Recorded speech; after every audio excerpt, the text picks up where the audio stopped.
Instead, we are going to read to you some very short stories by James Thurber and a longish poem by our very own Vikram Seth. The poems are all about animals. The stories and the poems are about animals. There's no need to make heavy weather of the parallels between humans and animals, sometimes inspiring, sometimes amusing, sometimes enlightening, sometimes terrifying. To imagine what would be if animals began to behave like humans. When the moon rose, fevered and gibbous, it shone upon a jungle in which nothing stirred except a macaw and a cockatoo screaming in terror. All the beasts were dead, except the tiger. And his days were numbered, and his time was ticking away. He was monarch of all he surveyed, but somehow it didn't seem to mean anything. Moral: you can't very well be king of beasts if there aren't any. The Very Proper Gander by James Thurber. Not so very long ago, there was a very fine gander. He was strong and smooth and beautiful, and he spent most of his time singing to his wife and children. One day, somebody who saw him strutting up and down in his yard and singing remarked, "There's a very proper gander." An old hen overheard this and told her husband about it that night in the roost. "They said something about proper gander," she said.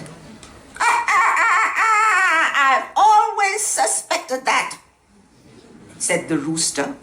And he went around the barnyard next day telling everybody that the very fine gander was a dangerous bird. More than likely, a hawk in gander's clothing. A small brown hen remembered a time when, at a great distance, she had seen the gander talking with some hawks in the forest. "They were up to no good," she said. A duck remembered that the gander had once told him he did not believe in anything. "Quack!" he said, "to hell with the flag." "Quack!" said the duck. A guinea hen recalled that she had once seen somebody who looked very much like the gander throw something that looked a great deal like a bomb. "I bring you rice and peas and coconut oil, don't I? Love is something you put away in the attic with your wedding dress, forget it." And he finished his coffee, put down the jungle news, and started for the door. "Where are you going?" Sabra asked. "Out," he said. And after that, every time she asked him where he was going, he said, "Out," or "away," or "hush." When Sabra became aware of the coming of what would have been, had she belonged to the chosen species, a blessed event, and told Proudfoot about it, he snarled, "Graup." He had now learned to talk to his mate in code, and Graup meant, "I hope the cubs grow up to be xylophone players or major generals." And then he went away, as all male tigers do at such a moment, for he did not want to be bothered by his young until the males were old enough to box with and the females old enough to insult. While waiting for the unblessed event to take place, he spent his time fighting water buffaloes and riding around with plainclothes tigers in a prowl car. When finally he came home, he said to his mate, "Yeeps," meaning, "I'm going to hit the sack, and if the kids keep me awake by yowling, I'll drown them like so many common house kittens." Sabra stalked to the front door of their house, opened it, and said to her mate, "Scat." The fight that took place was terrible, but brief. Proudfoot led with the wrong paw, was nailed with the swiftest right across in the jungle, and never really knew where he was after that. The next morning, when the cubs, male and female, tumbled eagerly down the stairs demanding to know what they could do, their mother said, "You can go to the parlor and play with your father. He's the tiger rug just in front of the fireplace. I hope you'll like him." The children loved him. Moral: never be mean to a tiger's wife, especially if you are the tiger.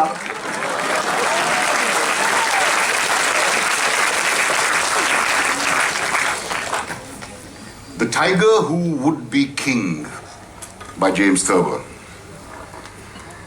One morning, the tiger woke up in the jungle and told his mate that he was king of beasts. "Leo the lion is king of beasts," she said. "We need a change," said the tiger. "The creatures are crying for a change." The tigress listened, but she could hear no crying except for that of her cubs. "I'll be king of beasts by the time the moon rises," said the tiger. "It will be a yellow moon with black stripes in my honor." "Oh, sure," said the tigress, as she went to look after her young. A male, very much like his father, who had got an imaginary thorn in his paw. The tiger prowled through the jungle till he came to the lion's den. "Come out," he roared. "Come out and greet the king of beasts. The king is dead. Long live the king." Inside the den, the lioness woke her mate. "The king is here to see you," she said. "What king?" he inquired sleepily. "The king of beasts," she said. "I am the king of beasts," roared Leo, and he charged out of the den to defend his crown against the pretender. It was a terrible fight, and it lasted until the setting of the sun. All the animals of the jungle joined in, some taking the side of the tiger and others the part of the lion. Every creature, from the aardvark to the zebra, took part in the struggle to overthrow the lion or to repulse the tiger, and some did not know which they were fighting for. And some fought for both.